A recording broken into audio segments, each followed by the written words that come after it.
Hello, everyone. Welcome to whatever that noise was just now. Now, I should welcome you back to more Tyrion, Cuthbert, turning into king. And you might notice my voice may sound stuffily and nasally. That's because I got cold. But that won't stop me from being the magic lawyer that I am. Or at least Tyrion is. So I got tissues with me, so just a drink. So I'll be quick to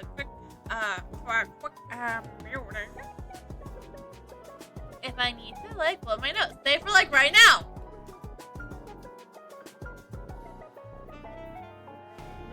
Hindsight should have called it when I opened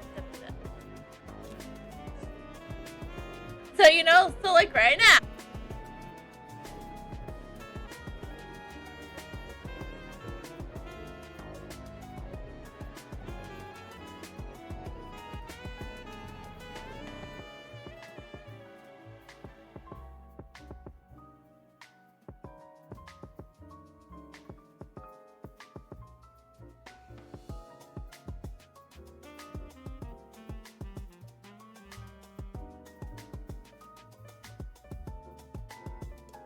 So, like, just like that, what happens in cold season, people get sick and people get stuffy nose, and it sucks.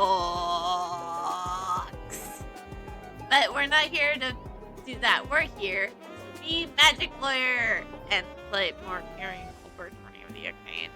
That's what it's really all about. So I say we should just say screw all of that and just jump right into things.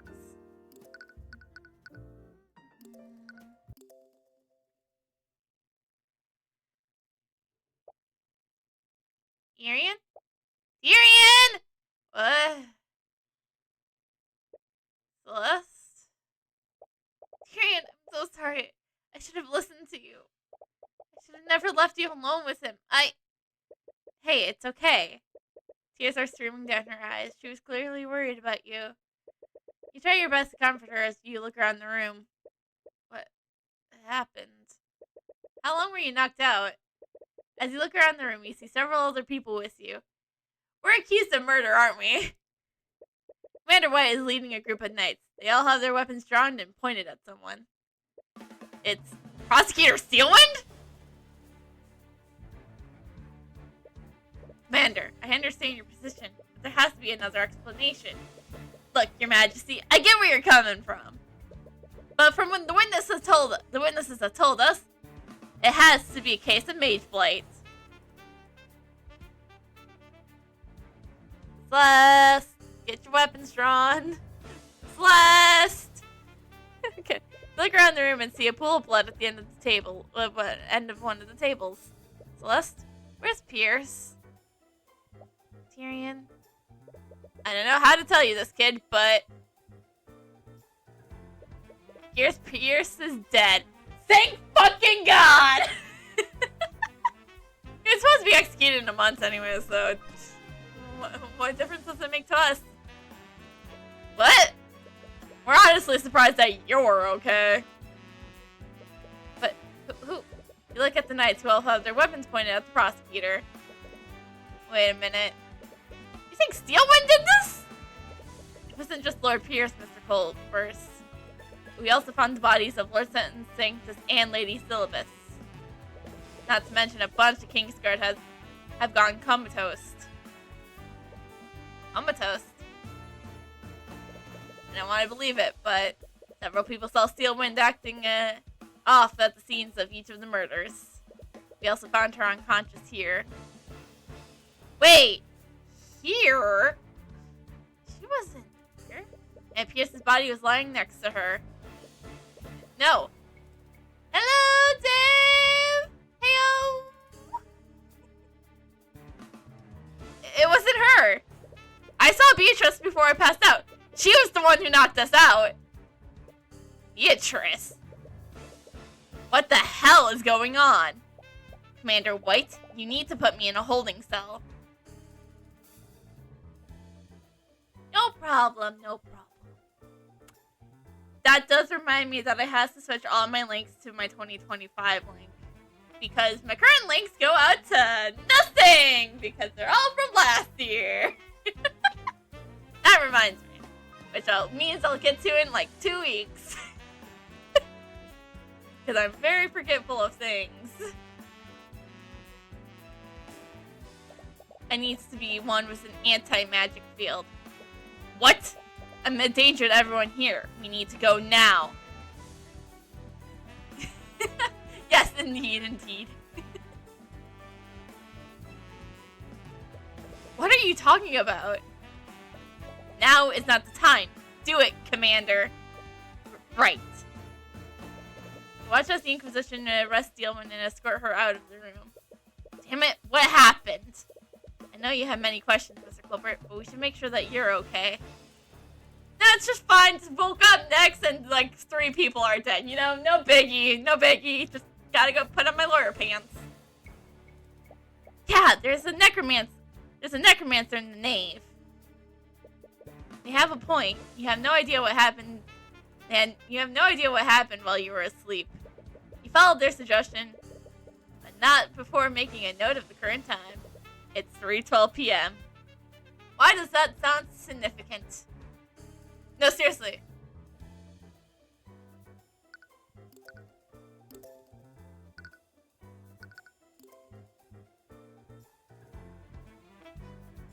Okay, so it's like an hour and 10 minutes from.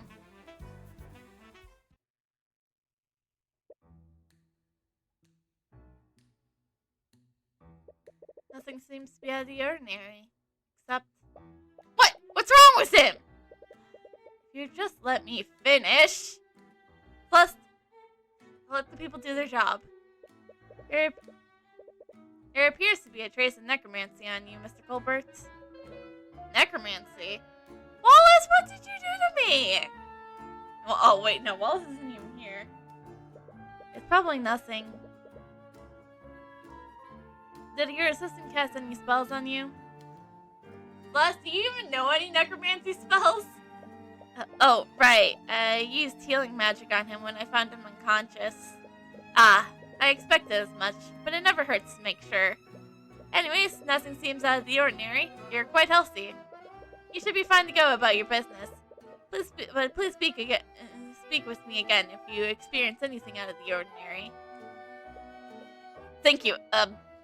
I am Lord Alshapish of House Parish, Alcapish.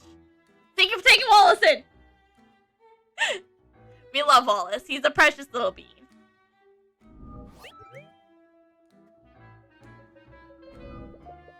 And there's no need to thanks. My apprentice apparently owes you a lot. Apprentice? Wallace Nightgrave. I believe he was one of your clients a few months ago. Oh, right. Steelwind did mention that she introduced you to.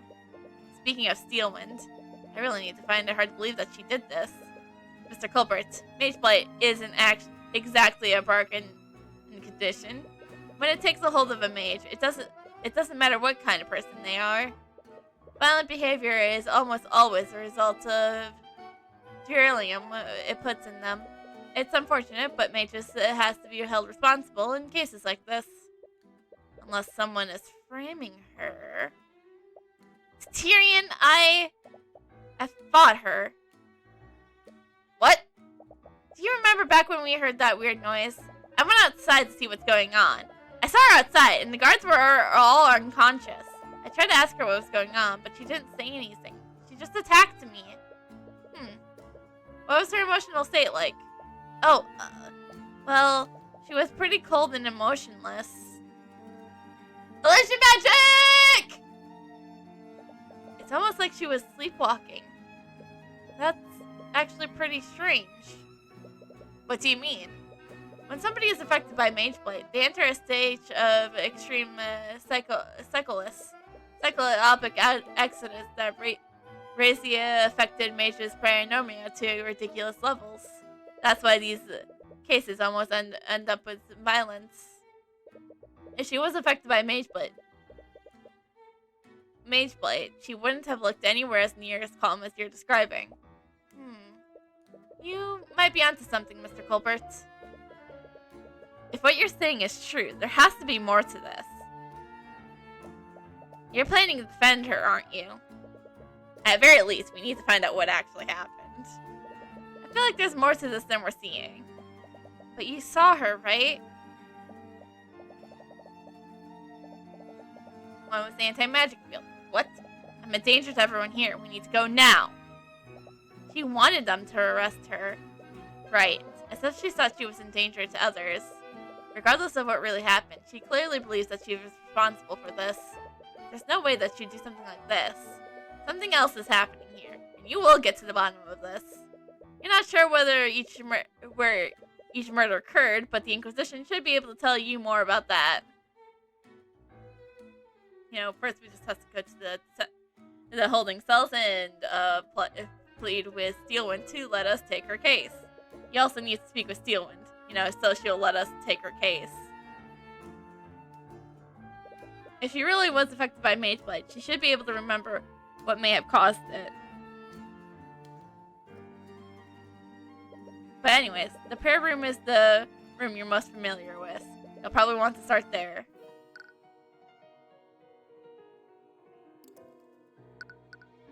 I want to go to the dungeon first. You arrive at the dungeon to speak with Steelwind, but you cannot find her anywhere. The Inquisition and Night Guard must be still processing her. We should come back later. I guess we have to go to the prayer room first. You arrive at the prayer room. It's now swarming with knights from the Inquisition. Is one of them white? You find yourself staring at the chalk outline where Pierre's body once was. You can't help but feel a little uneasy. Like, you were right next to this man when all of this happened. You've been in plenty of crime scenes before, but even if you were unconscious, you were here when the murder happened. Oh, sorry, wrong button. It's a little unnerving to know how close you came to death. Are you okay? Yeah. And now's not the time for an existential crisis. Steelwind's future counts on you for figuring out what happened. You still don't know what happened after you fell unconscious. The Inquisition believes that Steelwind broke into this room and knocked you and Pierce out and then killed him. You remember it clearly. You saw Beatrice before you lost consciousness. There's more at play here than you realize. Celeste also felt Steelwind after Beatrice knocked you out. Perhaps she can tell you more about how she was acting. Let's review what happened. Before Beatrice knocked me out, we heard a commotion outside and you went to investigate. Can you tell me more about your fight with Steelwind? What was she like? Well, she wasn't her usual self. It was like she was in some kind of daze. I noticed it even before she attacked me.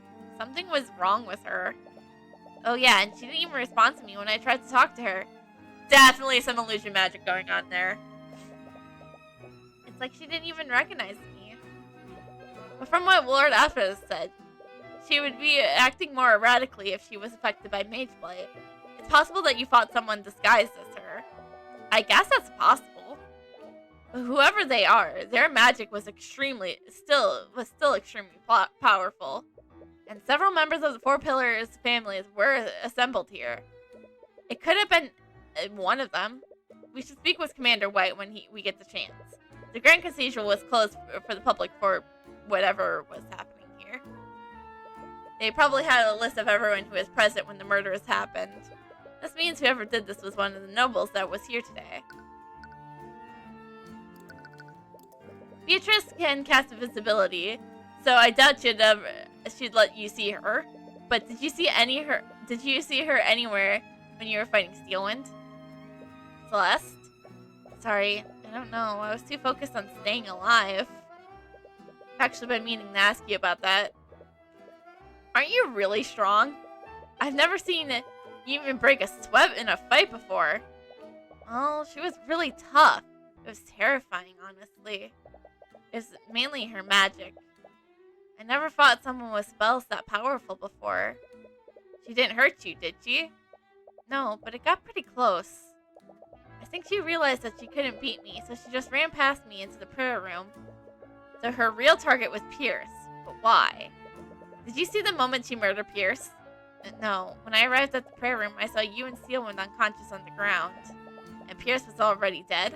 And Pierce was already dead. I'm assuming you didn't see Beatrice anywhere. No, she wasn't there when I arrived. How did she leave the prayer room without us noticing? Did she turn herself invisible?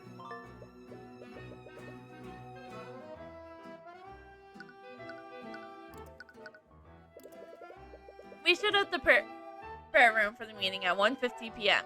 Then we interrogated Pierce for about half an hour. That's when we heard the commotion outside, and you went to investigate it. Right. And I believe Beatrice knocked me and Pierce out 10 minutes after that. How long did it take you to fight Steelman before she pushed past you? We definitely fought for a while. It must have been at least 20 minutes? After that, she gave up fighting me and ran into the prayer room. Which means that Beatrice somehow got into that room during your fight. That discounts my theory of disguising herself as Steelwind. You regained consciousness at 3:12 p.m. That means you were knocked out for more than 40 minutes. There's still a lot of unknowns about what happened. You need all the pieces if you want to put this puzzle together. There's a chalk outline where Pierce's body probably was. It looks like he was sitting against the altar when he died. The blood seems to imply that the fatal wound came from his chest. And the observatory report would be really helpful here. You should ask the commander for a copy of it next time you see him. Arcanum. Huh! There's a trace of necromancy on the ground here. It's probably from when when I tried to heal you.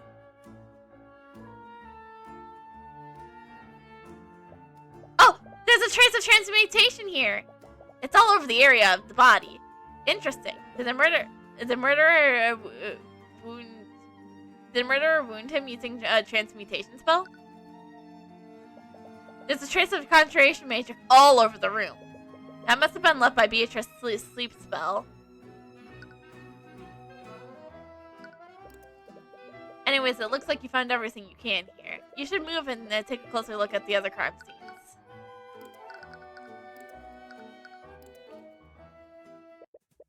You retrace your footsteps to find the common room. This is where the last place you saw Von Sickness and Syllabus before everything happened. You look around and see that most of the room has been entirely scorched.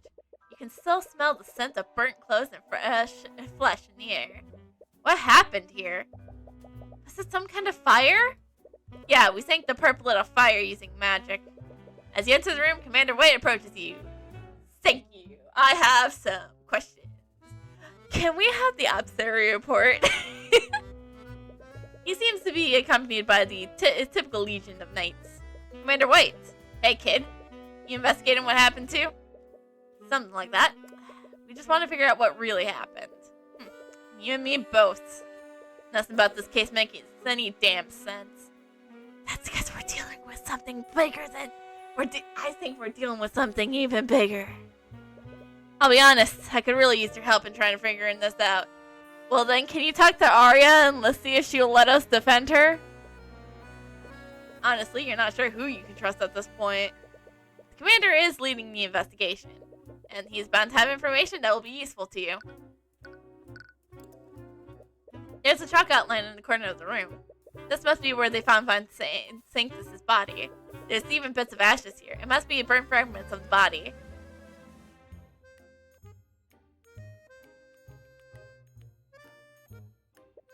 There's a scorched marks all over the room. The fire must have spread pretty far. Yeah, it was probably going for a while. No one even noticed until Prince Alpic told the Kingsguard that he saw smoke. Interesting. We should speak with him and see if he saw anything else. Arcanum. There are traces of evocation in a bunch of different spots around the room. We sank the perps through a bunch of fire-based activation spells to start the fire. And the Kingsguard used a bunch of water-based activation spells to put it out before the fire spread. That makes sense. With the knowledge of that, man, there's nothing out of the ordinary here. There's a trace of algebraitation magic in the center of the room. Do the traces overlap with the body? Kind of. It's sort of square-shaped. Square-shaped. I can't see the traces, but there also seems to be a square-shaped outline around the body. You're right. They overlap perfectly. The area inside the square is a lot less burnt now that I look at it. Not sure what this means yet, but it's definitely worth taking note of.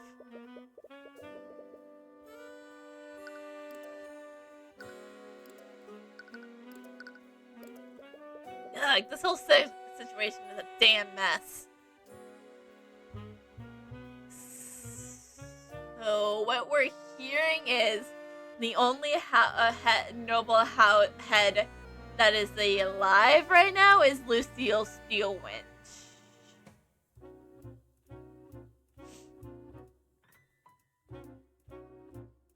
I just realized that, by the way.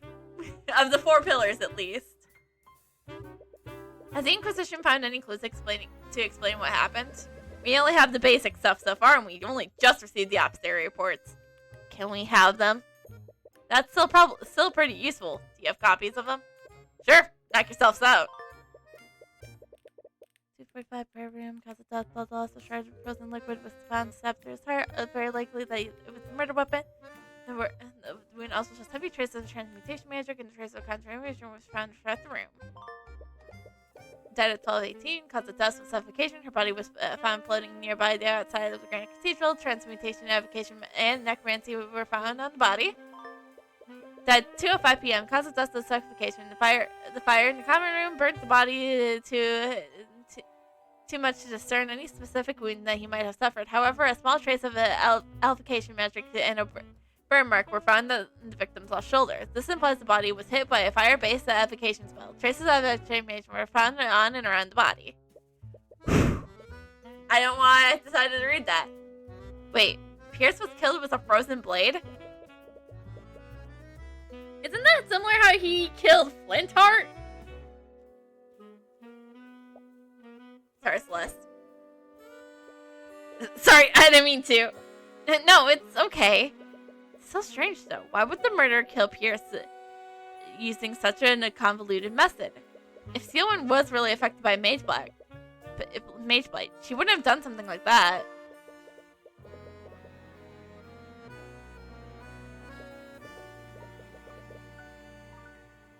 Anyways, the times of death also seem to tell a story. If we look at the reports, the murders must have killed Von Sanctus, then Selbus, then Pierce, in that order. Yeah, that's our working theory too.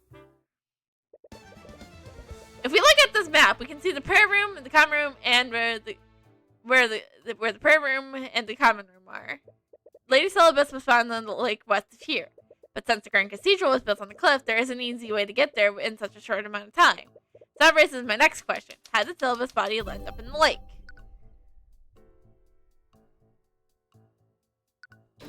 The Grand Cathedral was built on a cliff over the lake, and the westward balcony just happened to be right over it. Yeah, I guess that makes sense. We even have a witness who saw Steelwind there. Really? Who was it? It was High Speaker Cianonakis. High Speaker? He's the shot caller of the Church of Balsnit. He stands at the top of the religious hierarchy from what I hear. He spotted Steelwind near the west balcony and noticed that she was acting suspiciously.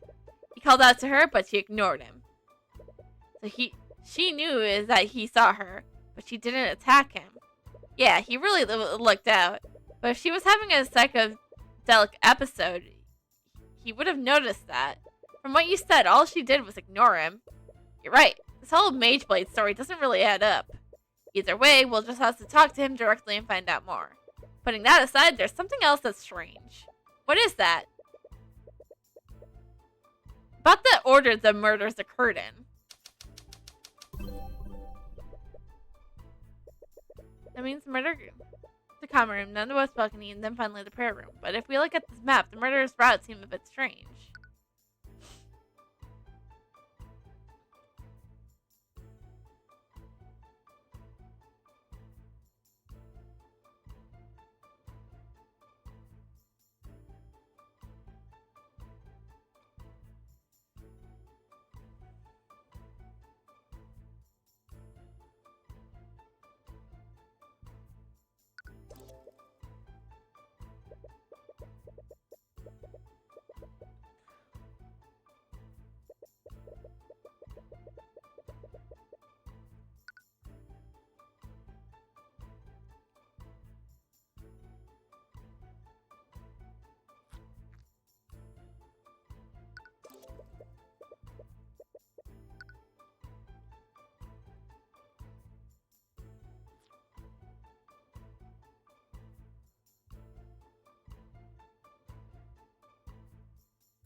The murderer passed right by the prayer room before they dumped Syllabus' body.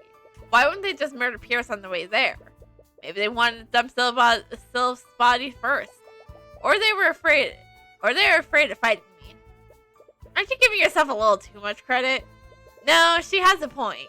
Out of everyone who fought the murderer, Celeste was the only one who didn't die or fall comatose. Anyways, there has to be a reason why the murderer deliberately chose that route. Okay, you created a rough outline of the murderer's action. But the real clue lies in how each individual murders occurred. And that starts with figuring out how Von Sanctus was murdered. How did the Inquisition find out about the murders anyways? Did a witness come across the bodies? It all started when Pierce Altic ran up to us. He told us that he saw a fire breaking out in the common room. He also saw a steel one there, but when he tried to talk to her, he hit him with some kind of spell. She attacked one of the princes? Oh yeah, that definitely doesn't sound like Steelwind right there. Yeah, but it didn't look like she hurt him. A guy from the Alcibus inspected him and he told us he wasn't injured. Glad that he's okay, but wouldn't Arya use the more violent spell if she was being affected by Mage Blade? It's possible she was throwing spells randomly and he just happened to get really lucky. I suppose that's possible. But was there anyone else nearby when this happened? I would have expected a Prince of Wavengard to be under constant guard. Yeah, that was kind of my mistake. I heard the Knights to give him some space considering what just happened. And that would be... Sorry, kid, if you don't know, it's not my place to tell you. I have orders from the top to stay quiet about that. It looks like you need to ask someone higher up. Still strange, though. Why were all these nobles gathered here? Anyways, whatever the perp hit him with I'll put him in a daze. He could barely walk or talk. He couldn't even approach us until the spell had worn off. And the weirdest thing about all that, he was pretty close to where we were. But for some reason, we didn't find him until after the spell wore off. That must have been traumatic. I hope he's okay. Why didn't anyone see him during this time? After he told us about what happened, we went to put out the fires. That's when we saw a bunch of guards knocked outside the prayer room. Did you see me? No, this all happened around 3:10. Yeah. Right, that was probably after Steelwind moved into the prayer room. Sus must have already followed her into it.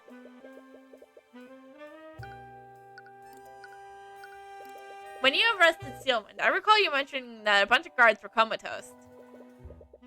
Did the murderer use some kind of spell to knock them out? I don't think so. I'm just as lost as you are about that. Some of the victims don't have any magical traces on them, so all we know is that they're not under the effects of a spell, but they still haven't woken up. That's odd to say the least.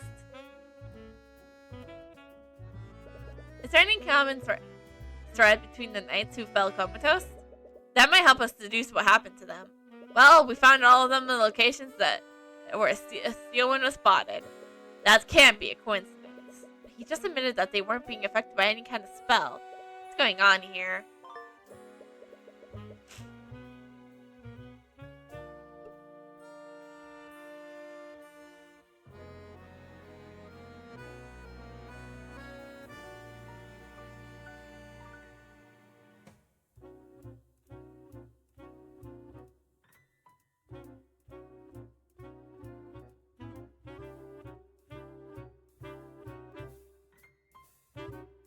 Sorry, I had to blow my nose again.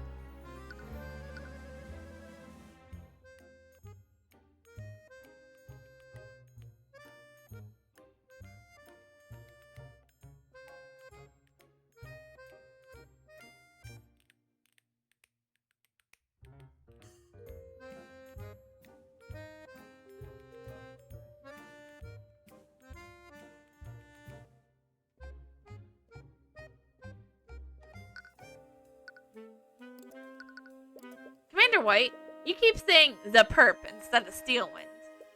Even though everyone else seems to think she was responsible for this. Do you also suspect that she's being framed? It just doesn't add up. If she did give herself Mage Blight, her actions wouldn't have been so deliberate. She's definitely not the type of person just to go around murdering people. Even if she was, she led a lot of the Inquisition's investigations recently. She investigated plenty of homicides with us, and she knows exactly how we do things.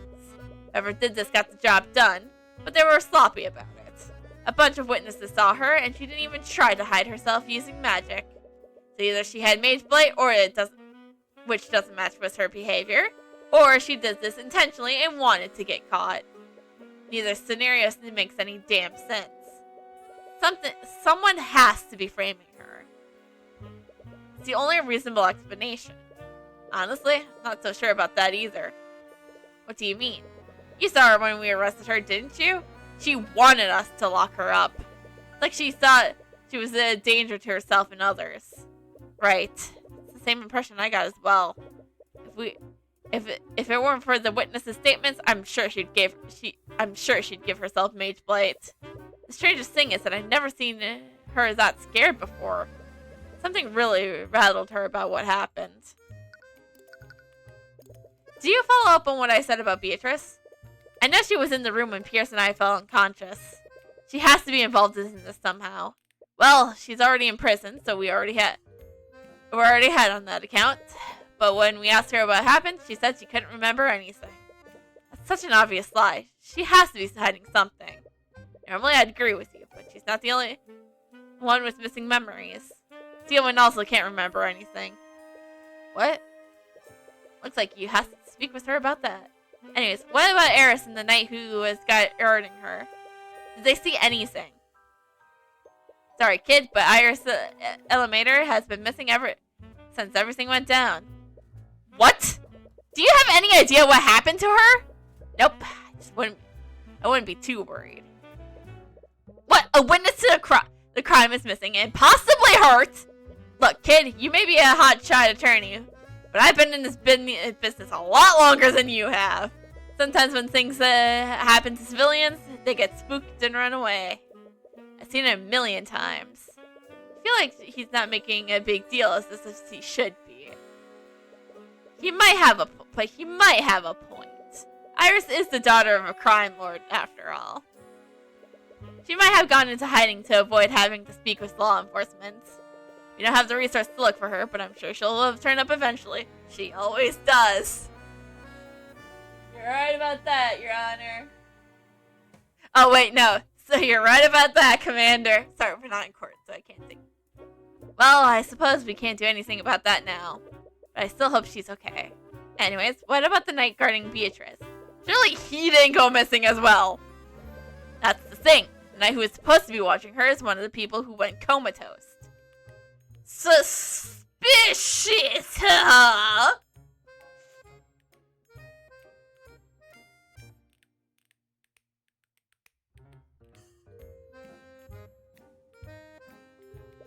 We found him in front of the prayer room, too.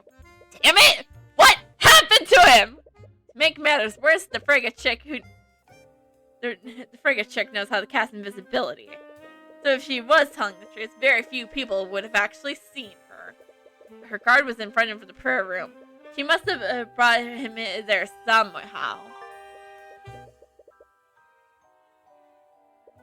Anyways. Would you happen to have a recent version of her spell Copnonium? Sure, we already have it on record.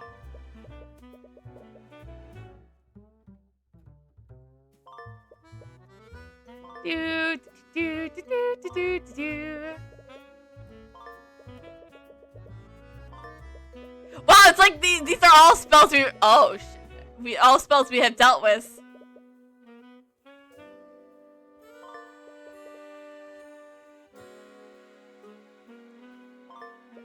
Okay, some of these, right. I forgot how many spells she used during Lord Fergus' murder. It's all a little difficult to take in. I still can't believe it. We hated these people, but now they're all dead! Okay. After everything he did, Von Sanctus was just murdered. All the shit he put me through. Now he's murdered. I'm surprised to hear that from you. Didn't he basically get away with off injusting Wade? The way I see it, he got what he deserved. That still doesn't sit right with me. No matter who the victim might have been, no one deserves to die like that. You're definitely a bigger man than I am. Anyways, Von Sanctus' officer report says that he died from suffocation. You think the murderer overpowered him and choked him with a rope or something. That hardly sounds like something someone would do during a psychedelic episode. Yeah, the more info I get, the more I think you might be onto something. Either way, the fire that the perp started in this room burnt his body. It didn't completely turn to ash, but it was pretty charred. That fire would have burnt away any evidence of the minor wounds he had. Yeah, we're lucky you even determined that he was hit with an evocation spell. Right, the officer report mentioned that too. But if a fire was started, is it possible that he died from smoke annihilation? No, the detonation spell we used always identifies smoke annihilation as death by poisoning, not death by suffocation. I suppose that kind of makes sense. But it's still a shame we can't find out how the murder suffocated him. We still know very little about how the murders occurred. Do you have records of each victim's spell compendiums? They might help us understand what each victim was doing during the attack. Sure, knock yourselves out. Conjure light, conjure water, frost wave, liquid shape. Snowfall, foresight, strike true, detect magic, stone skin, and mend wounds. Mage blade, force the cage, send message, and mend wounds.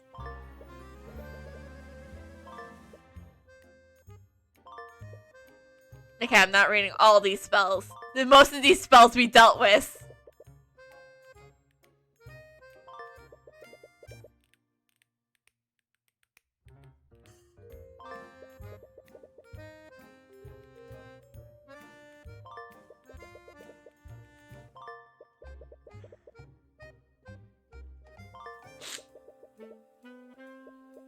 Okay. Wow. That's a lot to work through. Yep. This is what happens when a bunch of mages are caught up in the middle of a murder. Honestly, you've been lucky up until now. Nevertheless, I need to look over each of these spells and when they become relevant. You think you found everything you can relevant to Von Sanctus' murder. Perhaps you should move somewhere else.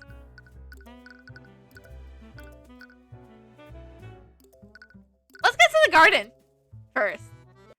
You arrive back at the cathedral's garden and come across the accursed statue again. It's staring into my soul. And stop looking at it! As you move your attention away from the grotesque sculpture, you spot the crown prince, sitting on a bench, guarded by some knights from the King's Guard. His brow is furrowed, and he seems to be deep in thought. Oh, Mr. Cuthbert, and Miss McCoy too. What are you still doing here? We're trying to investigate what happened. We're looking around when it just happened to find you here. I see. Are you okay? Yes, I just was thinking how unfortunate this ordeal has been. I do hope Miss Steelwind is taking this well. Right. She is his fiancée after all. He must be extremely worried about her. We're trying to find out what exactly happened. Do you mind if we ask you some questions? I see. Well, I'll do whatever I can to help. We're not gonna observe the good. You said that you two were investigating the murders. Weren't you planning to defend Miss Steelwind, were you? She would have me. She may be a competent prosecutor, but I have far more experience in defending clients. Unfortunately, I think the situation is much more complicated than that. What do you mean? Several house leaders died today. We can't release this information to the public. Not after the news of William Frega's death has already spread. In the course of 2 months, we lost not one, but 3 members of the Pillar families. But the trial has to happen soon, or else the magical traces will disappear. From what I heard, we will be holding a trial, but it will be handled privately and internetly. And I'm sorry to say that you won't be permitted to serve in such a trial. Right, a majority of the nobles hate me after all. You wouldn't be able to pull some strings, would you, Aster? I'm sorry. I would like to get nothing more than to give you the opportunity to represent her. But I clearly have a personal attachment to this case. If I tried to tip the trial in her favor, it would only harm her chances more. Right. I see what you mean. But even if we can't help her during the trial, we can still investigate the crimes on her behalf. Yes, I would really appreciate that. If new evidence is found, perhaps we can exonerate Miss Steelwind's of charges against her. After everything that's happened, I really need to know. Why were so many nobles gathered in one place anyways? All 4 pillar families were present. I understand if you don't want to tell me, but this information could be vital in figuring out what really happened. No, I see your point. The truth is we are all gathered to mourn the death of my father, King Oliver de Wyvengard the Ninth. Wait, the king is dead?! Yes, we wanted to avoid releasing this information to the public so close to the death of William Frege. My father has been ill for quite some time, so we prepared for this. Or at least, I thought I was. I also lost my mother when I was quite young. But it's still a little hard to take in. I'm sorry. You have my condolences. Thank you. But if King Oliver is dead, wouldn't that make you? Yes. You currently stand before King Alistair de Wyvengard, ruler of our kingdom. So he's not the goddamn king?! Oh god, we now have to refer to him as the goddamn king! He's got a promotion! Considering everything that happens, he seems less than thrilled about that. I suppose that explains why all the nobles were gathered. They came under the guise of paying their respects, but it's clear they all wanted to get closer to the new king of Wyvengard. I think the Fregas were the only ones who generally came to give their condolences. Speaking of the Fregas, I think you need to know. I saw Beatrice before I was knocked out. I think she may have been the one that killed Gears Pierce. I'm sorry. I know she's your friend. But we already know she's not above committing murder. I see. I suppose if you're saying it, it must be so. But what possible reason would you have to involve something like this? Well, we already know she dances with the devil. I'm not sure yet, but I plan to find that out. By the way, where were you during the murders? I remember you left the Steelwind when Celeste and I revived at the cathedral. Yes. Steelwind and I left to speak with High Speaker Archus in his quarters. What was your meeting about? It was actually about our wedding.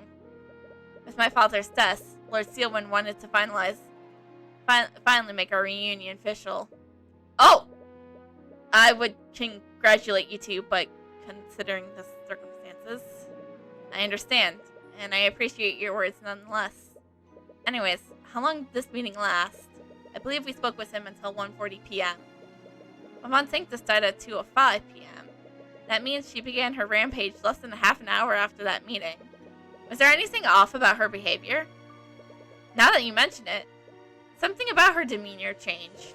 We were speaking of the wedding when she abruptly left. I asked her where she was going, but she ignored me. That sounds similar to what happened when Celeste fought her. There's no way she was affected by Mage Blight.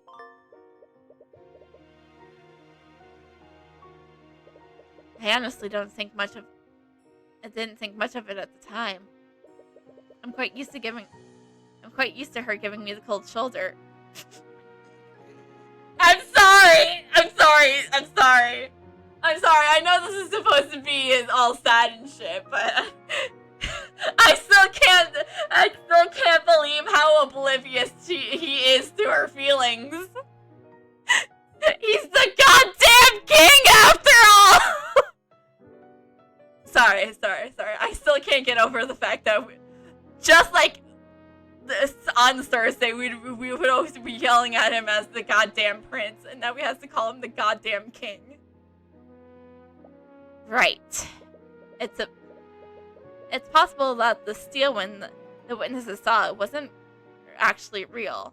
Does this mean steel wind that attended the meeting was also a fake? Anyways, what happened after your meeting was the high speaker. Did you steal steel wind after that? Actually, I found myself caught up in something else entirely.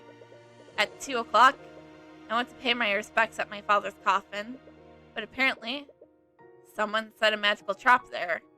What? It was a glyph of contingency. Is casting the spell? Caster must choose another spell. No, the caster casts the spell. Contingent spell doesn't come to their spec. Instead, it takes effect to a certain condition specified by the caster upon the casting the spell is fulfilled. Decisions may take immediate. I've heard of that spell.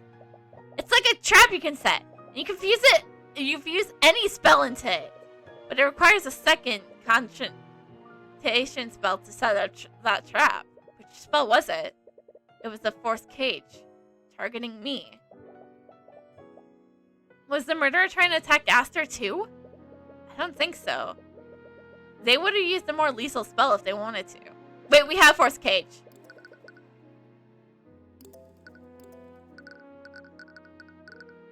Forced cage. During the duration, Aster creates a magical 10 by 10 cube target around within 30 feet. The walls of the cube are impenetrable and cannot be destroyed by anything, not even by spells that can normally dispel the effects.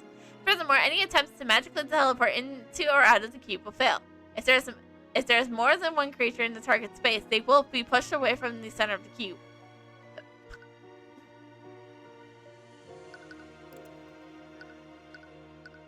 We have a lot of spells here, man. So Aster would have been trapped inside it for that full hour. We think the murderer used this as a distraction. Because of that trap, the Kingsguard consolidated most of their attention and forces on my location.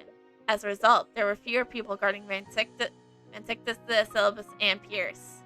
And the ones that were all fell into comatose. They can't tell us what happened to them. And yet another unexpected event is added to the list. After everything you learned, you highly doubt that Steelman was affected by Mageblade. And someone must be behind what happened. But who? Anyways, it seems he told you everything he knows. He probably didn't witness much after he was trapped by that forced cage. You should move somewhere else to follow your other leads.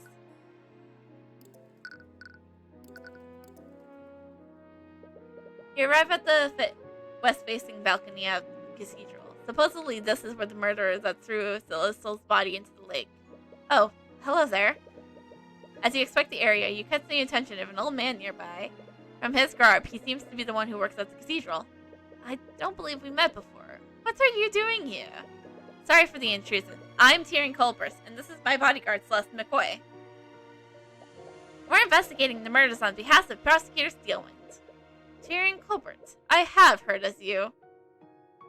He doesn't look nearly as criminal as I expected him to be. What the fuck is that supposed to mean? Judging from his thoughts, he probably hasn't heard many good things about you. As many people wouldn't have. But forgive my rudeness. I am Cedrina Arcus, High Speaker of the Church of the Bottomless.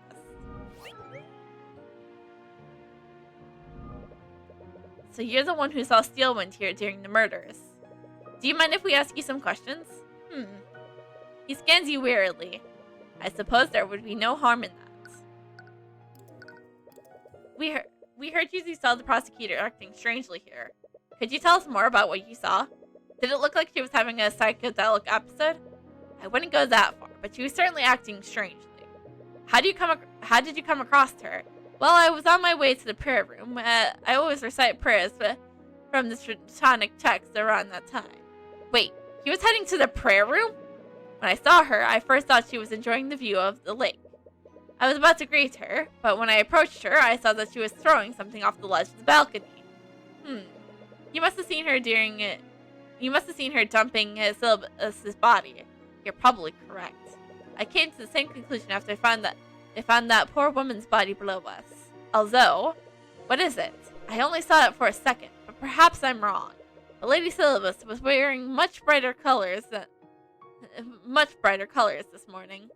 Whatever Lady Steelwind threw into the lake, it looked much darker.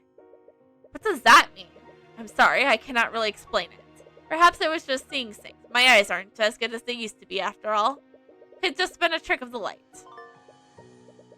But if it was a trick of the light, wouldn't it make it even brighter? Wait, if you saw Arya dumping Lady Scylla's body, she must have just murdered her. That means you must have been heading to where we were at the time. Oh, and you were praying with the Lord were you praying there with Lord Pierce?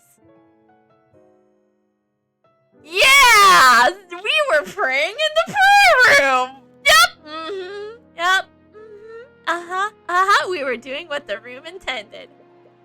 Not exactly. What? That's not what the guards told me.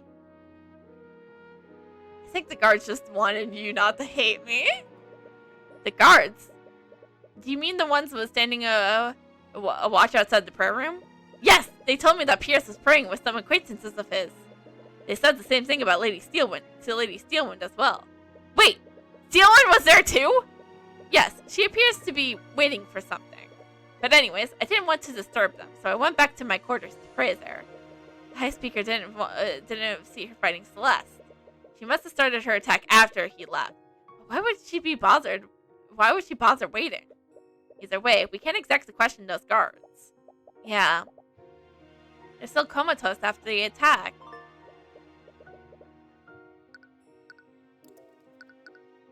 Actually, High Speaker's quarters aren't that far away from the prayer room. How did you not hear anything?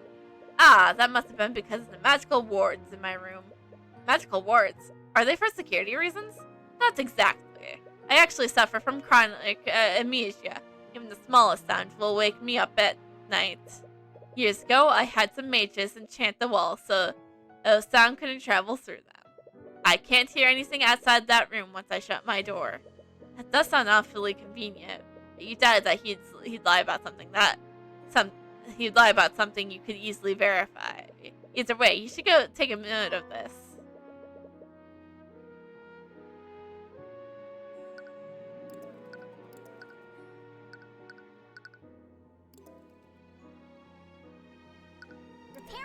Arcanum.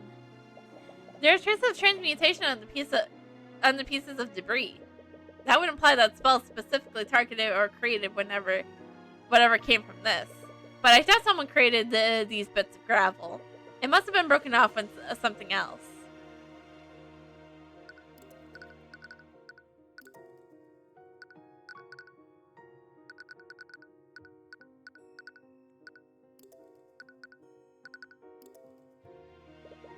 I can see a military stronghold in the distance. They must be able to see a lot from that high up. The balcony provides a perfect view of Lake Caron. A lot of people probably came here when the Grand Cathedral was open to the public. There's some sort of debris on the ground. You pick up some of the pieces and feel it in your hand. It appears to be some kind of gravel.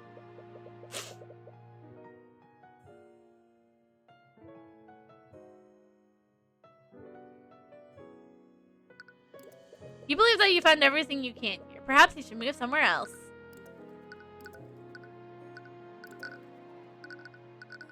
I guess the only places we can is try to talk to Arya.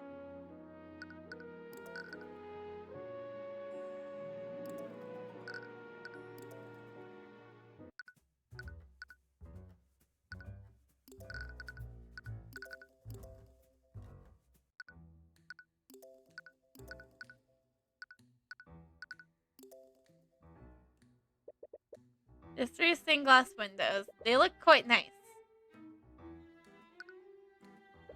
There's lanterns hanging around the room. They're still lit.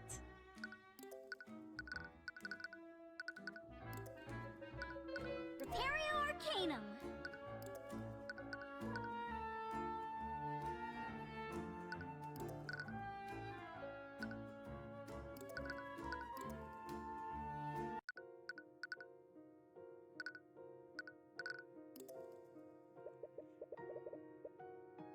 What goes through the mind of such a tortured creature? What is it with you and this statue? I don't know, but I can still feel its emotions as if they were my own. It's an inanimate object, Tyrion! Prepario Arcanum. Okay, no magic here.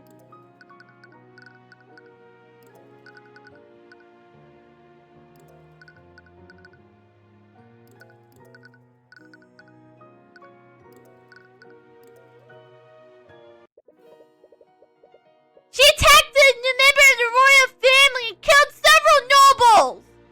What else is there to investigate? The laws are clear about what happens, what we must do. We should execute her immediately. Alsec, the situation is far much more important to make such a rash decision. We need to approach this calmly and carefully. As you return to the nave, you spot a young prince in an argument with that nobleman you saw earlier. Oh, so I guess this isn't their dad. I thought that was, but you know. Now that you think of it, you still have no idea who he is. Oh, it's you two, Your Highness. And I don't think we've been introduced. What? I see you're still as insolent as ever. You stand before Sir Remus Veldrick, Archduke and Royal Visor to Ravengard's throne. I believe he means advisor.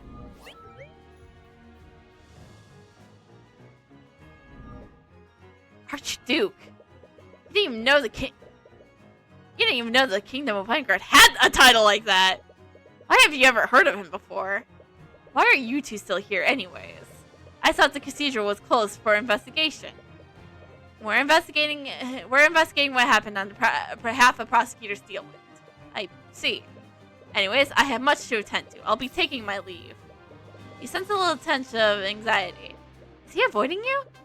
Actually, since we have you here, we have some questions for you. The both of you. You should know your place, knave.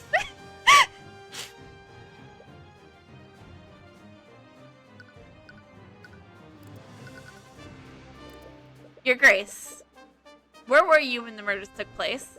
Just what are you trying to insinuate? Please, Alistair, there's no need for that. To answer your question, I was speaking with Lady Frega's familiar. Tracker? No, it was the demon who called himself Marzo. What? Why would you want to speak with him? He was actually the one who sent for me. According to him, he had some information that was of great importance to me. You didn't make a contract with him, did you? We don't need two people dancing with devils here! Of course not. What kind of desperate fool do you take me for? No, he gave me the information he had freely. But why would he do that? Demons are supposedly always trying to trick humans into making deals with them. Looking back, it must have been a distraction. What a fool I was. I knew he was playing with me. But I knew he couldn't tell lies, and the information he had was too important to ignore. If you don't mind me asking, what was the information about? Yeah, I don't think he's gonna know. I'm sorry, but I cannot reveal what he told me. It could endanger people that I care about. You mean like the goddamn king and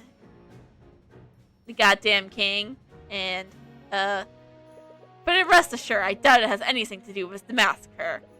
Your Grace, we only just met. I can't exactly take your word for it. I suppose that's fair. But believe me when I say that I plan to take this information to my grave. That's ominous. But he clearly intends to keeping their conversation a secret. Anyways, several members of the Kingsguard were watching us. They can verify my alibi. How long does this conversation last? I arrived to speak with him at 1:50 p.m., and I didn't leave until 3:10 p.m. So he was accounted for during the time frame of the murders. But why would Maris then go through the trouble of distracting him in the first place? Whoever's orchestrated this also used the Force Cage to trap Aster. Were they trying to distract the forces in the cathedral? Or were they trying to keep a certain people out of the crossfire? Either way, it's clear that Beatrice has a lot to answer for. Your Highness, we heard the prosecutor cast a spell on you when you saw the fire in the common room. Can you tell us more about what happened? I can't believe she attacked a member of the royal family. She was completely irresponsible with her magic. I understand your feelings about this, but we can't say for certain that she inflicted mage blight on herself. We don't even know if it was actually her. I saw her with my own eyes. Plenty of other people did too. Either way, where did this happen? It was on the path outside the common room. I saw smoke coming from the building, and I saw Steelwind walking away from it. So it must have been after she murdered Von Sanctus. I have a feeling I already know the answer, but was she behaving erratically?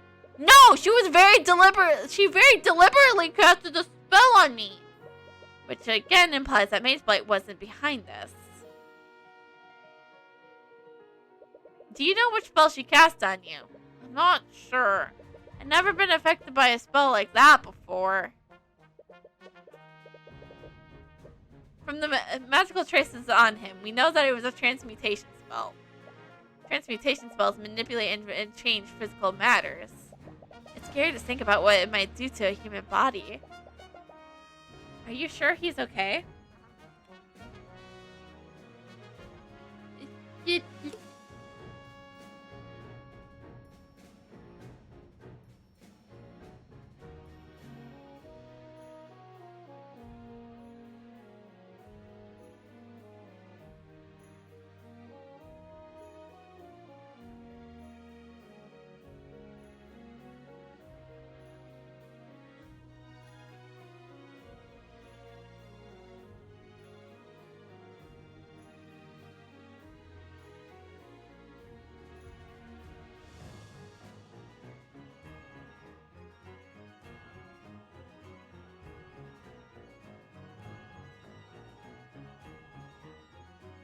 Also, I would very much like to see if we could speak with Lucio Steelwind.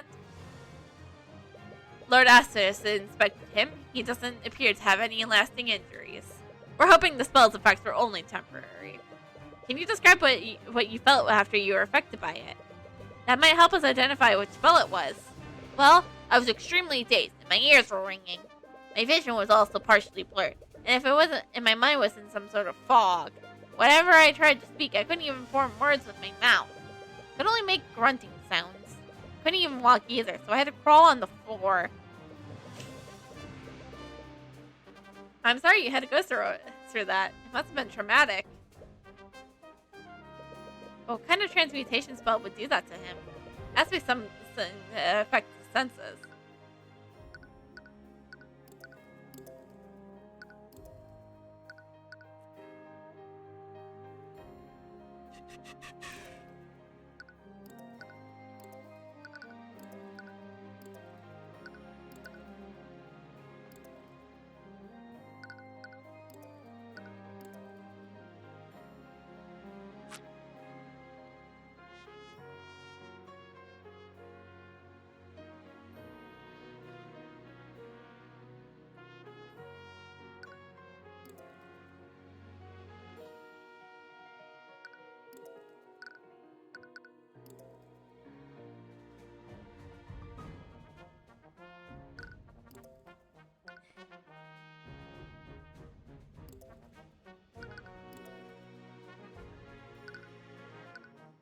It's too late to figure that out.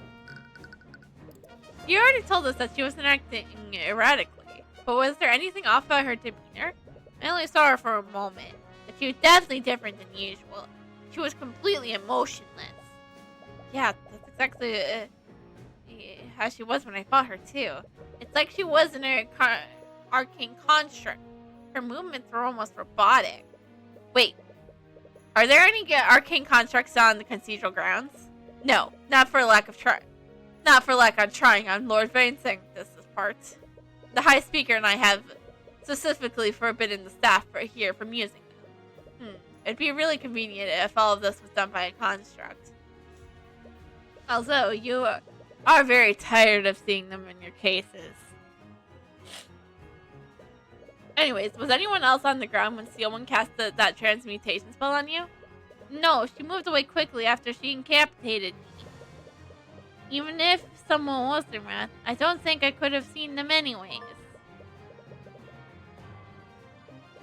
No matter what, also said that he was around. No one saw the prince until after that spell wore off. What happened to him?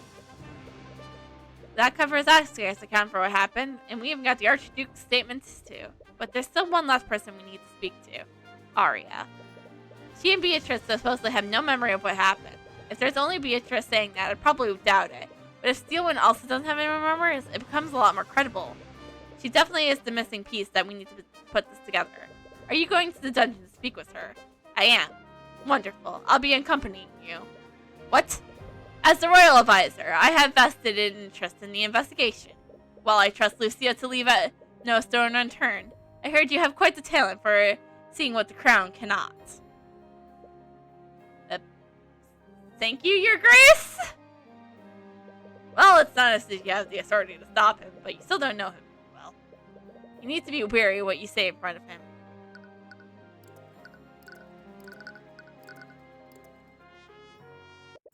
You arrive at the dungeon and see the prosecutor still sitting in a holding cell. She seems extremely stressed, as if she's trying to figure something out. Mr. Cuthbert, and Your Grace. Steelwind gives a weird look to the Archduke. How are you doing? As best I can, all things considered. What brings you here? We're trying to investigate everything that happened. I see. I was wondering if you could answer some of our questions. Steelwind, I know your situation is pretty grim right now, but you know you can trust me. You're not the person I'm worried about. At this moment, I don't even know if I can trust myself. What? We heard that you don't have any memories of what happened. Is that true? It is. No matter how much I try, I can't recall anything. What is the last thing you remember? I believe I was leaving my meeting with the High Speaker and His Majesty. After the meeting, I was planning to return to the nave to speak with my father. I suddenly felt extremely nauseous. I thought some fresh air might help me feel better, so I went to the balcony. The one over Lake Galaron. Yes, that one. The last thing I remember, I was losing consciousness as I looked at the lake. And you didn't cast any magic before this happened. No, I didn't. Are you sure you don't remember anything after that? I don't. All I remember is waking up to the sound of someone sobbing. It was Celeste. She was crying over your unconscious body, Mr. Cuthbert.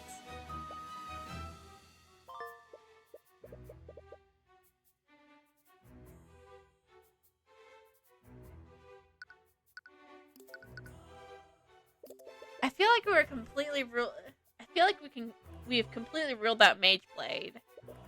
So I doubt that's why you can't remember anything.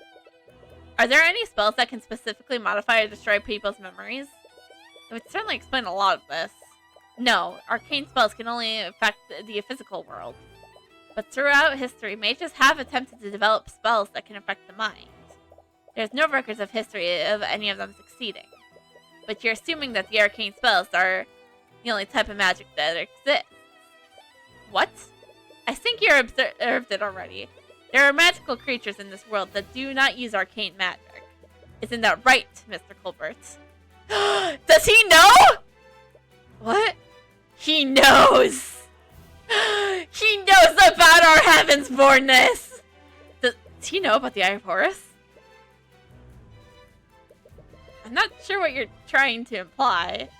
Don't take me for a fool. Several of my associates intended to Freka's trial, and they all heard what the demons referred to you as. Heavensborn. If I learned that Lumia had anything to do with this, Your Grace, I'm not an agent of Siarkri. And even if what you're saying is true, I wasn't the one who manipulated Steelwind's memories. But I suppose you raise a good point. If something affected Steelwind's memory, it wasn't necessarily an arcane spell.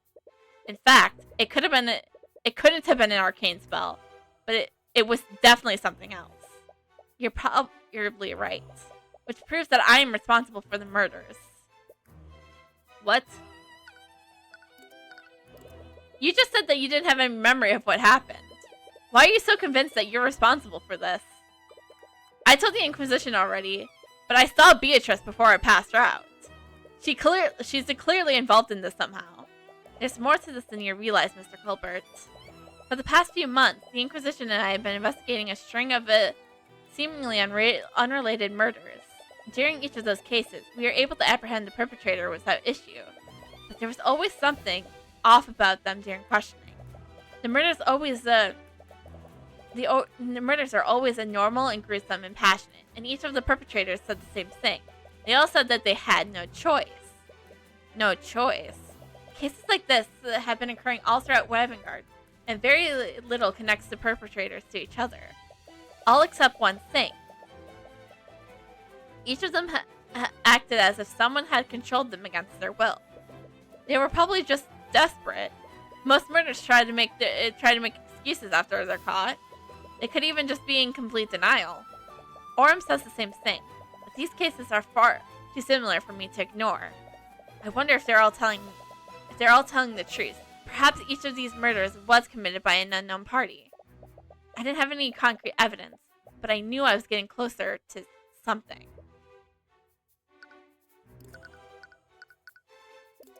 Siowyn, I don't mean to be rude, but this sounds completely insane. You don't even have any physical evidence to prove these murders are connected.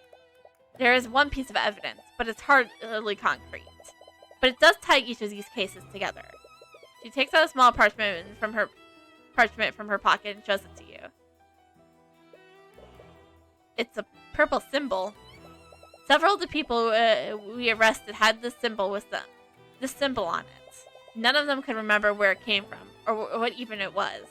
But they all somehow knew it was called the Purple Mark. There has to be an explanation for this. It could just be some exotic superstition that we don't know about. If that's true, then ask yourself one thing.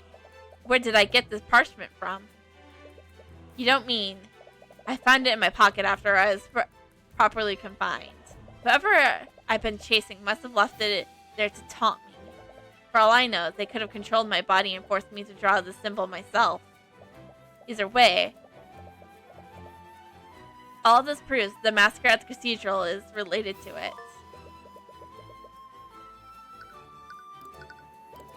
I don't want to dismiss what you said, but this definitely won't hold up in court. Nor should it. If my mind has been completely compromised, I can't take the risk of leaving this dungeon. Otherwise, I could end up harming more people. Wait, are you planning to spend the rest of your life in prison? If that's what is necessary to keep everyone safe.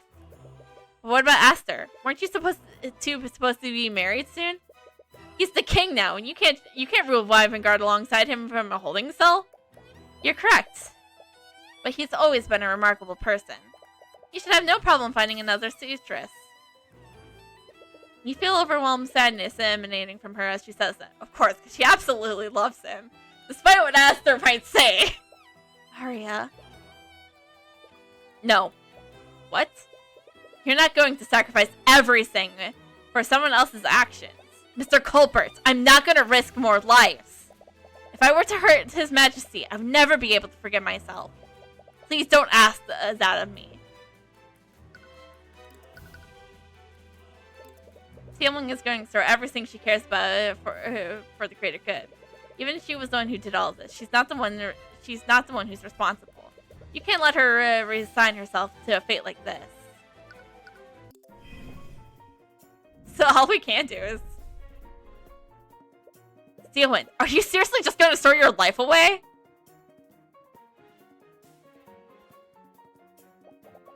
If it's necessary, I would give my life for this kingdom.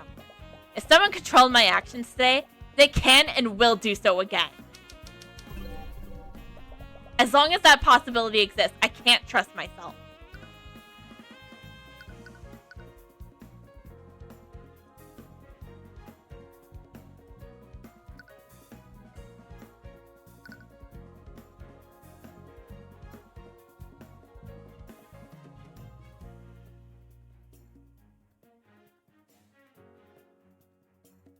Tiamling acts for the greater good of the kingdom, and regardless of the amount of suffering she might endure doing it so.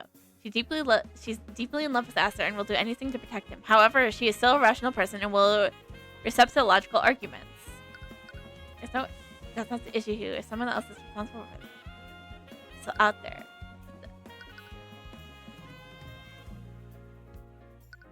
But assuming this person can continue to do so, we don't know how this mind control works. We can't just drop this without finding what really happened. Do you even understand me?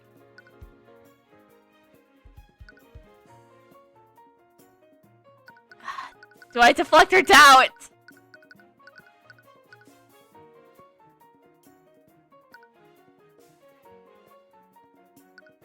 I think we gotta doubt. But that's assuming this person can continue to do so. You said it yourself. You haven't found any evidence to prove your theory.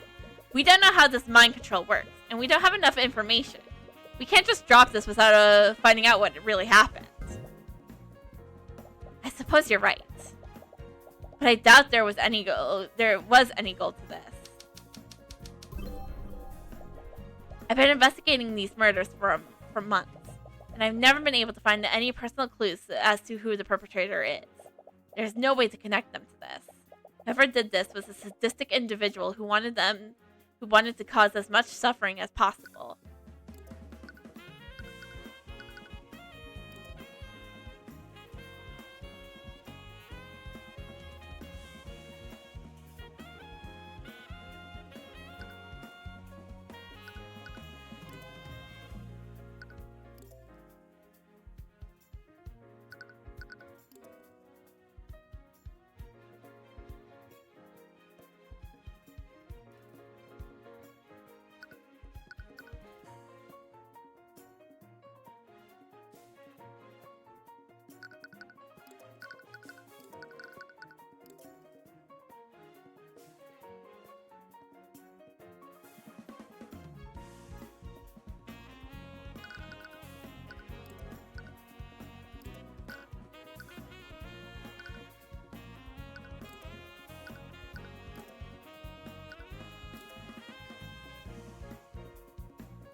That's not true, Steelwind.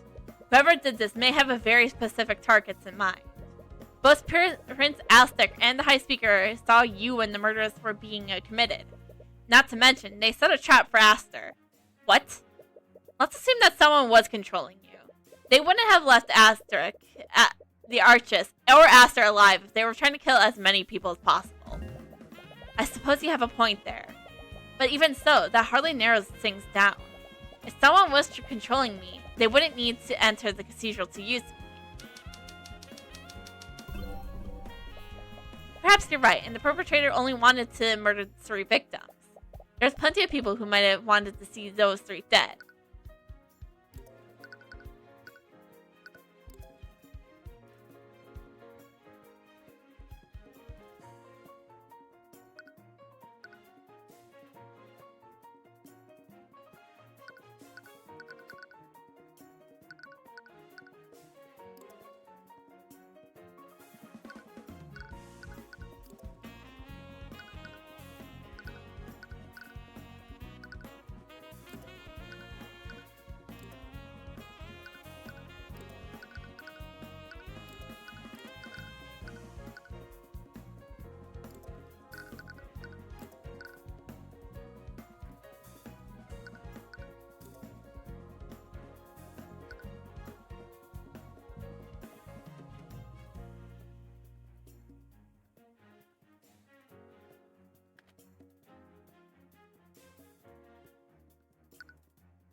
There's a shot.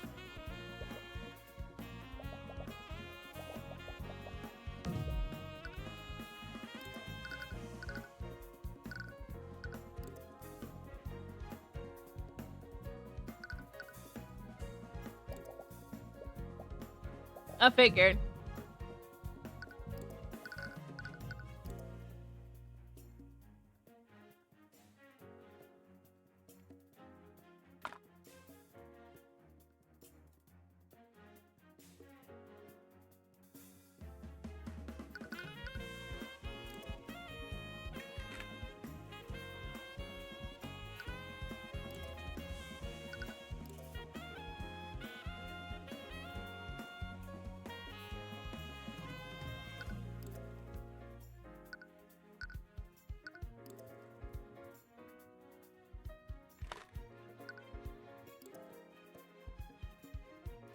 Is it the Comatose Knights? No.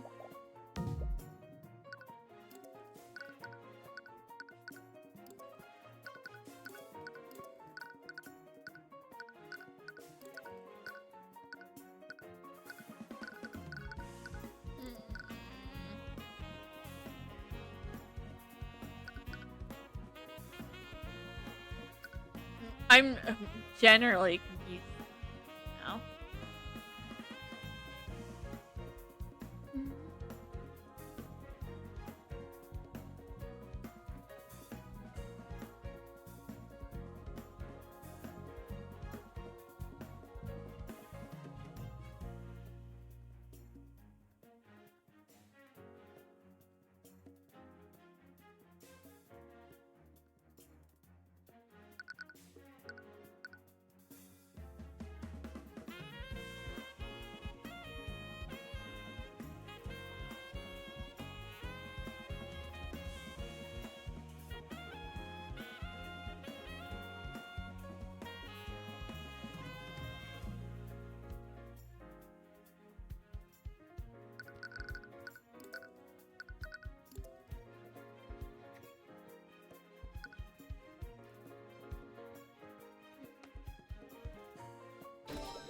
There's one thing you're overlooking.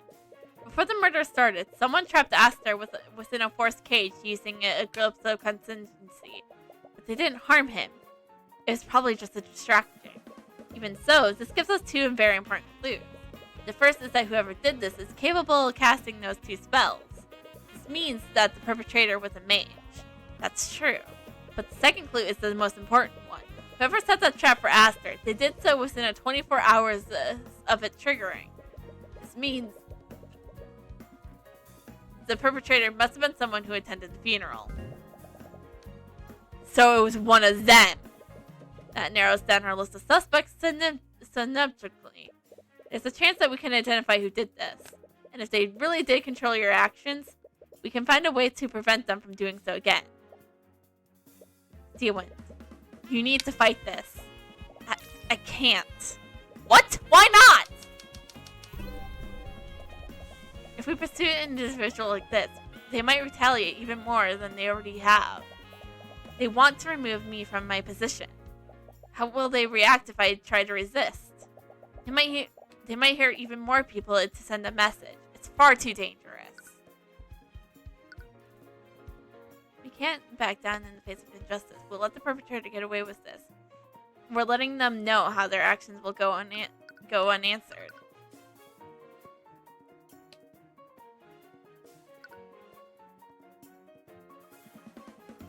I thought someone with that they might lay low and wait for things to stay down. Well, whoever did this had a girl far bigger than you. And you have no guarantees that they'll stop here. 3 nobles died to them, and 2 of them were near the top of the political hierarchy. What if they decide to go after more victims? Who if they target next? Your father? The king? We need to catch them before they can do more harm. I know you're frightened about what might happen to the people close to you, but we can't let someone that dangerous get away with this. When you put it that way, I suppose I have no other choice, do I?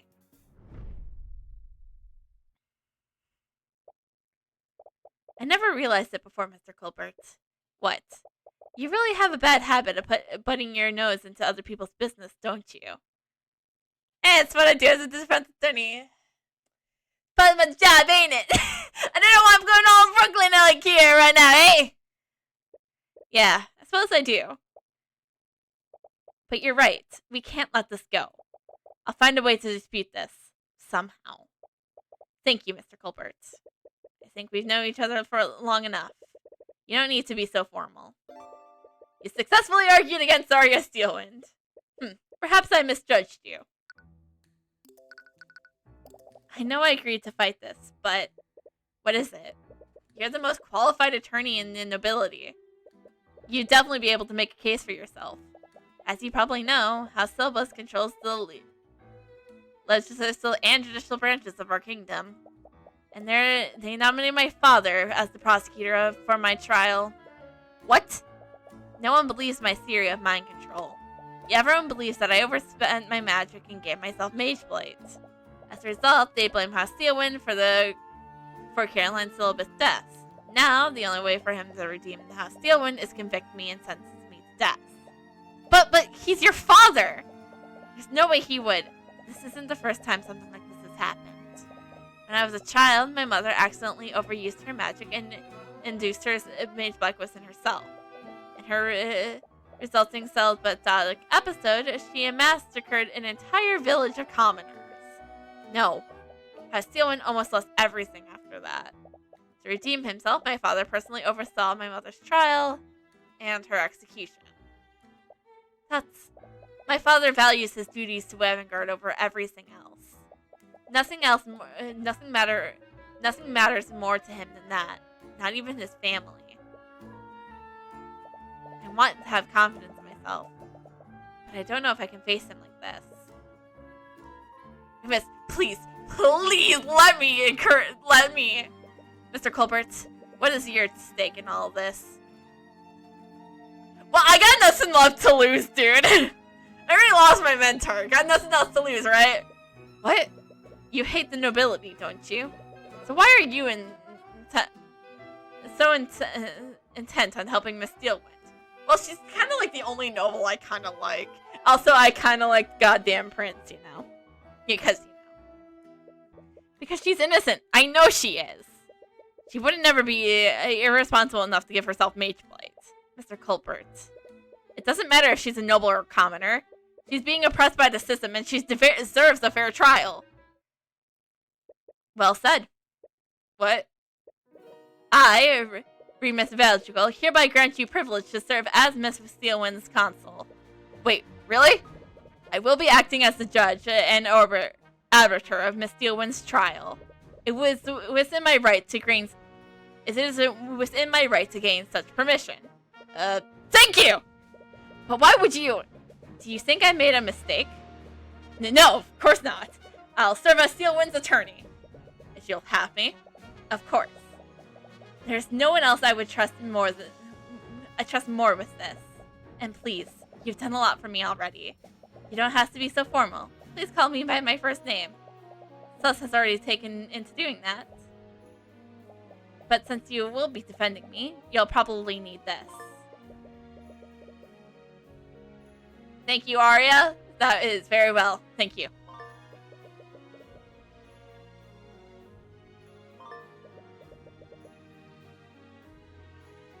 Is that creature this?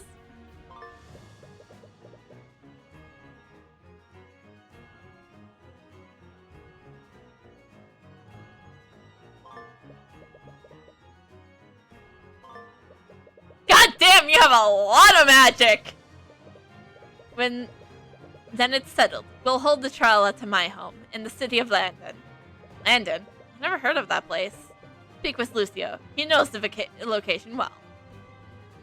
Before you can ask more questions, the Archduke leaves without a word.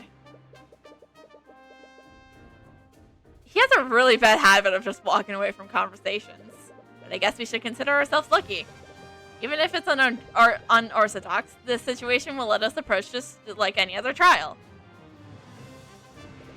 You have no idea what you're in for when you agreed to this.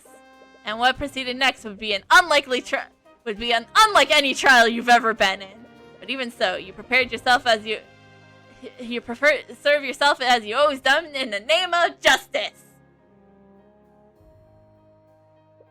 Regardless of what you've done to sacrifice to do so. Yes. We'll save.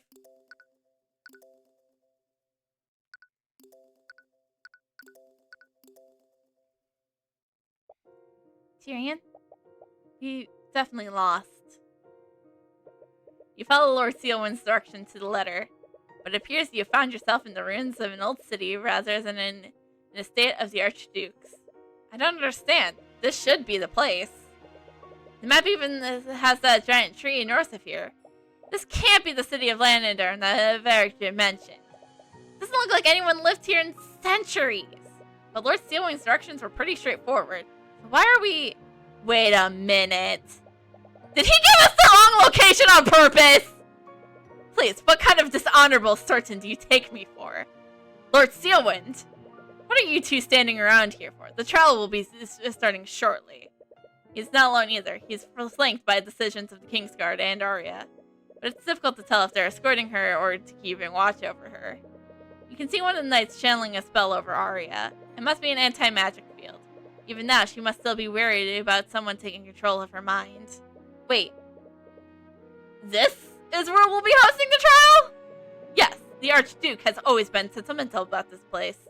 And I doubt a normal courtroom would have been enough space. Please tell me I don't have to fight. What? I really don't know what possessed him to trust you. It's a miracle that he's even taking part of this and all. But nevertheless, let's not keep him waiting. Before you can ask him to elaborate, he walks past you and heads towards one of the central buildings. Completely decapited, and you're a little worried you might collapse on while you're in it. You look at the prosecutor and raise an eyebrow at her, but she merely shakes her head. It's clear she's just as lost as you are. Alright, I guess we're doing this.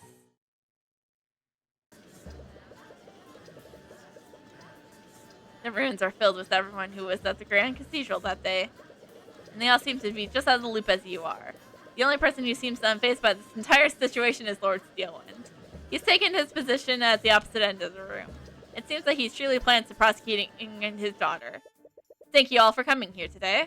I appreciate your cooperation with our investigation. Why you brought us here? This place is filthy. It's crawling with insects and vermin. My apologies, but what happens here today must be kept under wraps for now.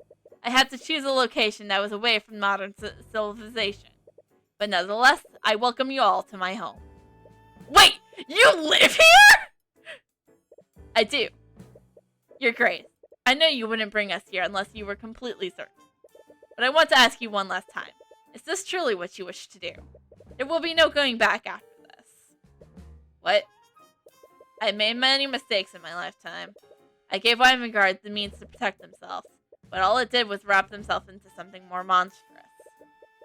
I grew bitter seeing what I created, so I isolated myself from my people. I thought my best course of action would be to stay here in seclusion and leave Isengard to fend for themselves. I see now what a fool I was. I have abandoned my kin to survive an unjust world. And now foreign powers that have ingrained themselves in my kingdom. All because of my negligence. Foreign powers. Does he still suspect that you're an agent of the Istria?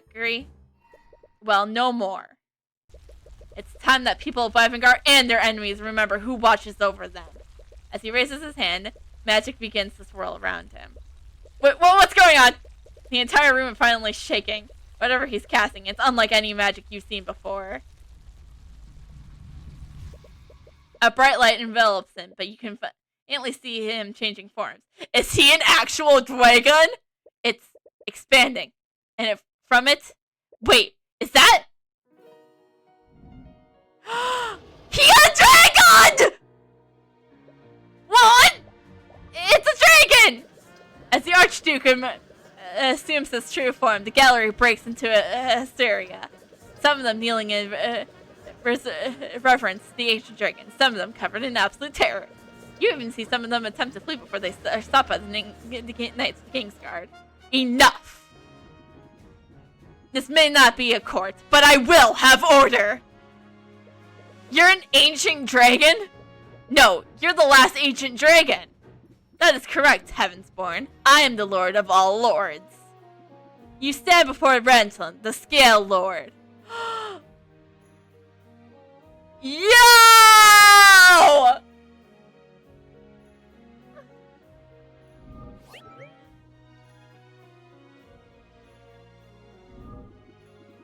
Miss Vilgers and Alice, I assume, when I walked amongst your kind. But make no mistake, even in my human form, I always had the strength of an ancient dragon. Until now, only the Lords of House Steelwind and the Kings of Wavengard have known my true identity. But I will hide no longer. My will alone will determine how this trial ends. I wonder if Ranton is still alive, like you said. I wouldn't be surprised. Despite everything, our kingdom's constitution still includes him in our government. Wait, really? As the savior of our kingdom, he's giving an honorary position on a political hierarchy. His authority technically rivals that of the king. So that's why you're acting as the Emperor. You're the only person with the authority to convict any and all of the nobles here. Make no mistake, Mr. Cuthbert. I will remain impartial regardless of what transpires here. I will not inherit this trial, nor will I try to manipulate its outcome. I will only mediate its proceedings, and pass judgment when necessary. Well, that certainly is terrifying. Now then, with introductions out of the way, shall we proceed? Of course, Your Grace. The prosecution is ready. The defense is also ready. I'm sure we have all thoroughly weary why we are gathered here. But for the sake of doing this properly, could you please list the charges to Lucio? Of course. Defendant, Arya Steelwind, is charged with several counts of manslaughter. Her victims include many knights from the Kingsguard who are still unresponsive. And of course, there is Lord of Von Sanctus and Corellin Syllabus, the heads of House of Von Sanctus and House Syllabus, respectively. What is this facade? This trial's over before it began? Lady Steelwind clearly overestimated herself. Even a child knows to be wary of Mage Blade. No, don't you see it? This is Balmut's judgment. The divine powers that clearly saying she's unfit to rule at the king's side. May I remind the court of my own testimony? I witnessed Beatrice Frege in the prayer room before I lost consciousness. Isn't it suspicious this occurred around 15 minutes before Pierce's death? Objection! If I recall correctly, you only caught a glimpse of her. You don't even know if it was someone else disguised in an illusion. You didn't even speak to her. That is all the more reason to call her to the stand to explain herself. She has already testified that she has no memory of what transpired during the massacre. There's no need to drag this out any longer, Cuthbert. My client has a right to a fair trial, and Beatrice Frege's involvement clearly implies some sort of foul play. Enough! I find Mr. Cuthbert's request to be reasonable, and I agree that Lady Frege's actions are quite suspicious. Very well, let the defense have his battle. I only hope for his sake that his blade strikes true. Excuse me? Objection? I have no blade. The only blade I have is my bodyguard's. So it's technically hers. Why is every single war metaphor with you? Beatrice, I'm glad you're safe, Mr. Cuthbert. Not for the lack of trying on your part. I have no memory of what I did. If I hurt you, I'm truly sorry. She's actually looks pretty sincere. But it's not as if this is the first time she lied to you. To be honest, I'm still a little doubtful about your memory loss. But I'm not the only one who experienced it. Arya also has no memory of what happened. And how would you know that? World travels quickly in the dungeons. What? Regardless, have you truly had no memories of what happened? Could you testify about what you do remember? Perhaps there was a clue that we haven't discovered yet. Very well.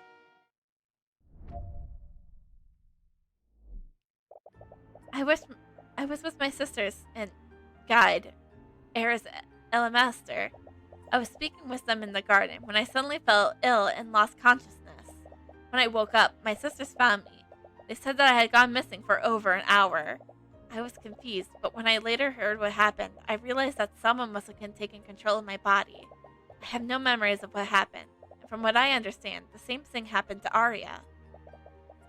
And to make matters worse, there's nothing that indicates who may have controlled our actions. So she's also saying that someone else was controlling her. Well, her testimony does match up with Arya's statement. There's something off about the way she's testifying. If she were trying to lie to you, she would have been a lot more vague. What's she doing?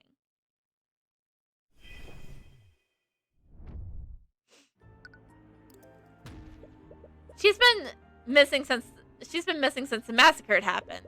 I really hope she's okay. Oh, make no mistake. She's definitely okay. What makes you so sure? Do you remember anything about what happened to her? No, but it's just a feeling. Enough of your speculations. Tell us what happened next, Freyga. If they were with you, shouldn't your sisters have noticed this? According to Life and Miriam, their pet dog was running amok in the hallways. That sounds like Tracker! They left the witness with the Eliminator to chase him down. And when the sisters returned to the garden, both Beatrice and the Eliminator were gone. Do you remember anything after that? No, I really want to remember, but I can't. She certainly looks like she's telling the truth, but history shows that she's hardly trustworthy.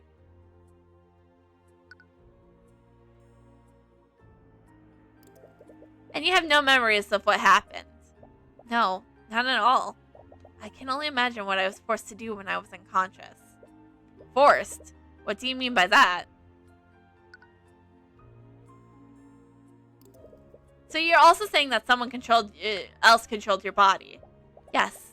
It's the only explanation for why you saw me in the prayer room. Objection! Absolutely ridiculous. Arcane magic is not capable of mind control. You're spinning a fairy tale to absolve yourself. You're compelled to agree with him. So why did you feel like something is wrong?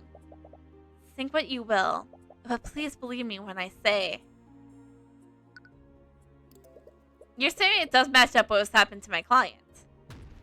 But you clearly already knew what happened to her. You could just be using that knowledge to fabricate a alibi. I suppose I can't blame you for thinking after what you saw. Mr. Cuthbert, I know it doesn't mean much coming from me, but I am telling the truth. That remains to be seen.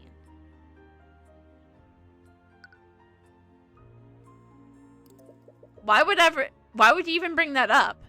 Well, if you had evidence that someone else was controlling us, that it would accentuate both me and Arya. Think, Mr. Cuthbert, isn't there any... Wouldn't that be the best case... That would be the best case scenario, wouldn't it? Ugh! What? It's nothing. She looks extremely frustrated for some reason. The way she's testifying is a bit strange. She immediately concluded that someone has taken control of her. And why would she bring up what happened to Arya?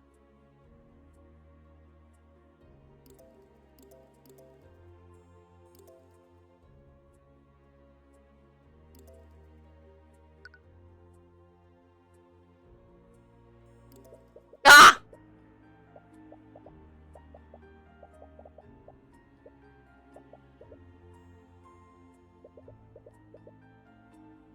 It's worth a shot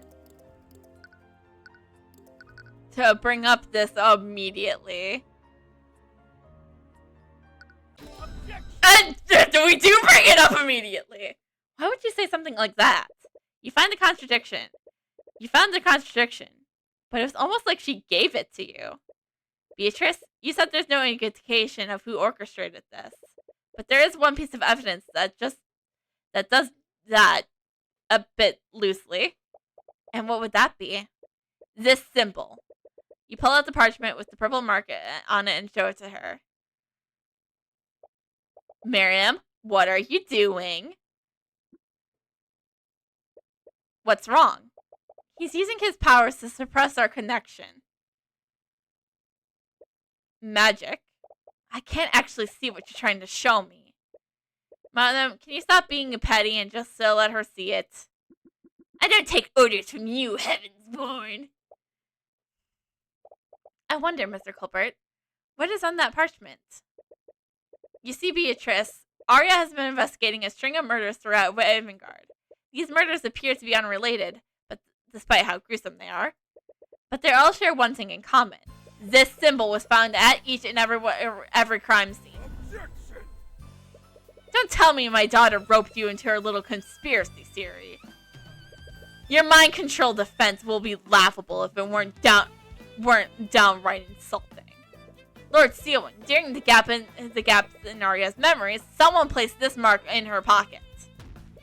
It was clearly some sort of taunt from whoever orchestrated this. Nonsense. She clearly drew that symbol herself during her psychedelic episode. If I had to listen to her go on and on about her insane theory. She was obsessed with it. Mr. Cuthbert, are you curious about what just happened? What are you talking about? Think about it. My apologies. I don't know why I said that. Ugh! Is everything okay, Beatrice? Yes, I'm perfectly fine. Anyways, it looks like you have to figure out the rest on your own. Figure out the rest on my own? What do you mean by that? There's nothing to figure out. You're great. These twos are making a mockery of us by spouting out these nonsense theories. The defense clearly has no case. End this at once. Considering what I know, I'd like to indulge this theory. What? The judge has finally given you a chance for once. That's a first. Well, we're not dealing with the judge. We're dealing with a goddamn fucking dragon! The coolest dragon. The Scant Lord himself. You shouldn't waste this opportunity. You've actually been noticing it for quite a while. Beatrice has been acting strangely since the trial began. It's suspicious, but not in the way it seems to implicate her. It's almost like she intentionally is trying to make you realize something. Why don't you pull on this thread a little more? She just asked you if you're curious about what just happened. You're not sure why she stopped herself when you asked for elaboration.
Martha, he didn't allow Beatrice to see the purple mark.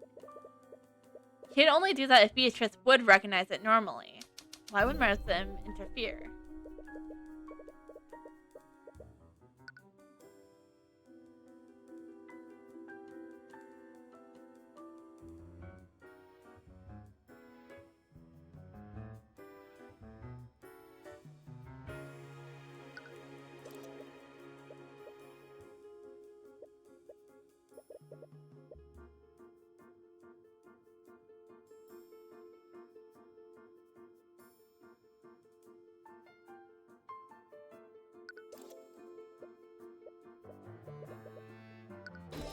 The purple mark must be related to a demon somehow. That's the only explanation as to why he would prevent her from seeing the mark. But Arya has been investigating the murders throughout Avangard. Does this mean her investigations also have something to do with the demon? Arya suspected that each of the murders was acting against their will. And now both Arya and Beatrice also are claiming they were controlled.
You recall what was written on Beatrice's contract during her trial. It said that what would happen if she fails to claim House Freyga. Her soul, her mind, and her life would all be claimed by the Empress of Discord. What does this tell us about Arya? If the Empress if this Empress of Discord owns Beatrice's mind, that would also mean that they could also control Beatrice against her will. But if that were true,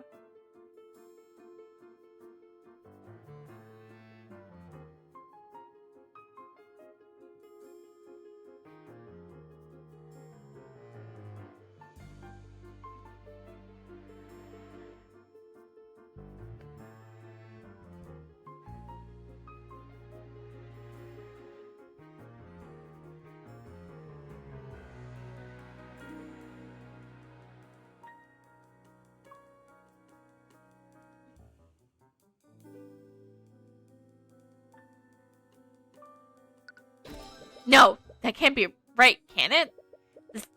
Did Arya seriously sign a blood contract with a demon? But why would she ever do that? But it's the conclusion that makes the most sense. You can't think of any other ways someone can control her against her will. And there's one way to find out that for certain. The Divine Edict, the same ability used against Beatrice during her trial. That was intellect at the time, but you have some understanding of how it works. It creates copies of blood contracts between holders and the demons who created it. But for it to work, you need to know the name of the contract holder. In addition to that, you need the name of the demon who created the contract. Right now, you're only relying on guesswork. But going off of what you know, the demon who made the contract must be the so-called Empress of Discord. She was mentioned in Beatrice's blood contract, but you still have no idea who or what she is. However, she mentioned in the blood contract created by Morrison. She must be superior in some way. That must explain why Morrison doesn't want Beatrice to identify the purple mark. You're not sure if the pseudonym is enough, but it's the closest thing you can get away with so far. You've been awfully quiet for a while, Mr. Cuthbert. What are you thinking about? He's probably imagining new ways to futilely stall for time. I think I finally figured out why the witness and the defendant can't remember anything. And it would also explain why they didn't have control of their actions. Again with this. If you're so convinced of my daughter's conspiracy, why don't you prove it? I knew it. Even you don't believe in this nonsense you're spouting. Lord Steelwind, I want to be wrong about this. If I'm right, the implications don't bode well for anyone involved. So instead of telling you, I think it'd be better to show you. Empress of Discord, wherever you may hide. Damn it. I knew you could do it. By the eyes of Horus, I issue upon you a divine edict. Release thy guards and manifest your blood contract as Arya Steelwind. The blood contract seems strange. Unlike Beatrice's contract, it's only one page. Even stranger, it's a large empty space at the top half page. There's only a few sentences at the bottom. For its intentions of this contract, the person who hands this contract to Arya Steelwind will be referred to as the patron. By signing this contract, Arya Steelwind surrenders her mind, body, and soul to the patron. This contract will bind Arya Steelwind to the patron as long as they both live. It is signed with Arya's signature. No. This can't be true. This is!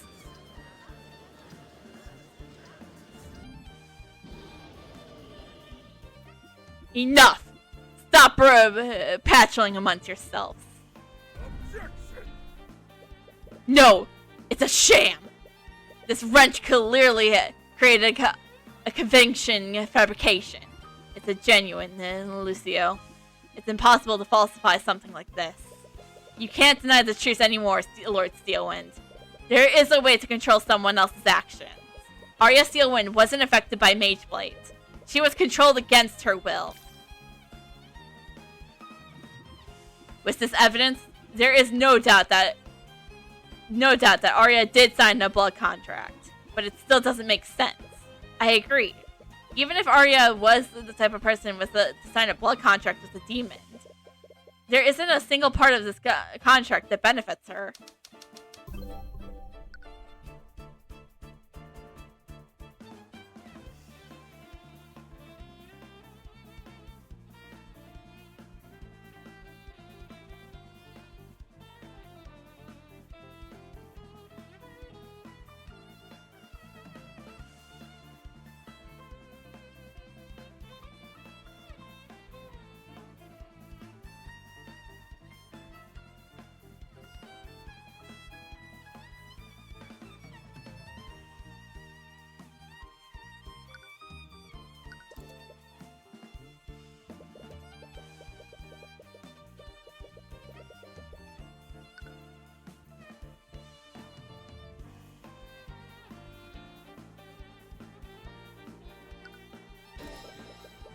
There's a large empty space above the terms of your daughter's contract.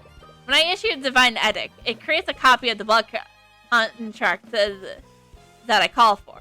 When I think she was given this contract, it probably looked like something entirely different.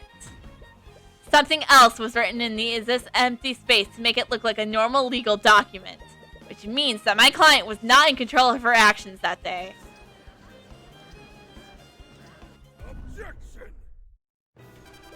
Enough of this, all of you. Do you see now, Lord Steelwind? Arya was not responsible for what happened. That remains to be proven. What are you talking about? She has a blood contract that relinquishes control of her free will.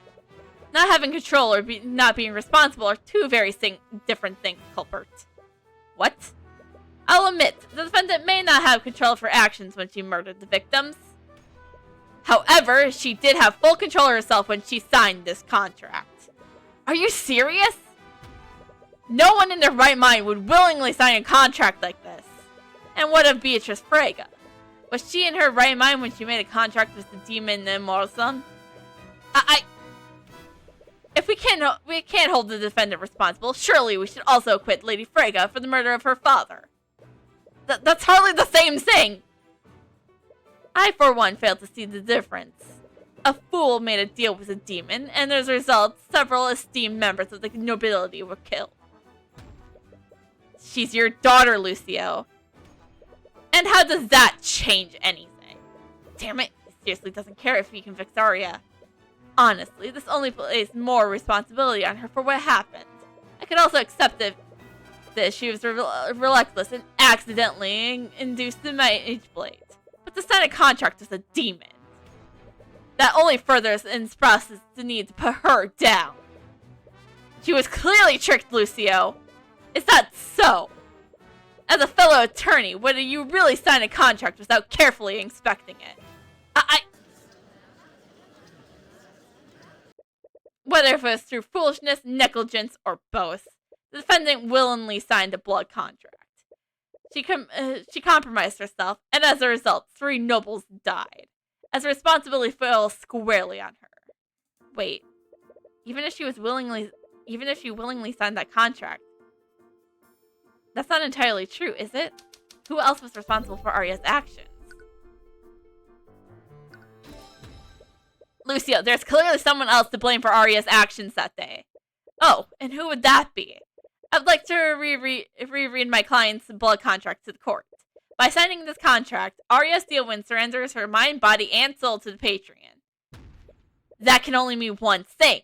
Whoever this Patreon, they took control of my client and used her to murder the victims. That's right. They could still be out there. None of us are safe until this Patreon is apprehended. Surely we can't end this trial while every member of the Waving Guard or nobility is in danger. Well played. I'm compelled to agree with Mr. Cuthbert. Trickery or not, it's clearly someone wished ill intent on the nobles. And until we know who this Patreon is, you cannot pass judgment on my client. Not until we know the circumstances that she signed that blood contract under. And what would you have us do, Mr. Cuthbert? The contract is in no stipulation about approximately of how this mind control works. For all we know, this patron could have murdered the victims all while sitting in their very home. There was clear intent behind this attack. Even if the patron didn't directly participate in the murders, they definitely had a motive. And if Arya was being controlled, then we can analyze her behavior to determine who was controlling her. I see. That does sound like as good a plan as any. At very least, we can't allow this patron to escape justice. Despite the questions raised, we clearly made some headway. I believe we should take a brief recess to process these revelations. Very well. Yes, I would like to save my progress.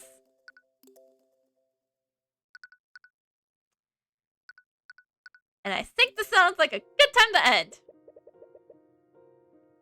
We'll continue our battle for the end.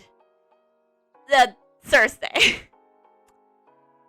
Because I'm getting tired. And plus I have to do some stuff before I go to bed tonight. So, like I said, I'll be back on Thursday for more Tyrion Cuthbert.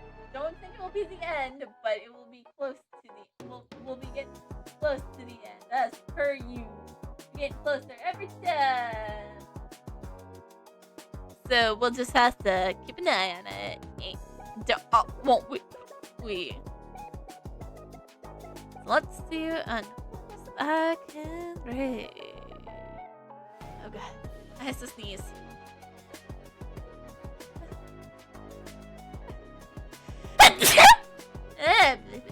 Bless me.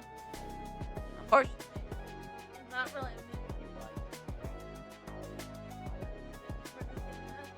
call it quits here, and I'll see y'all on Thursday. Good night.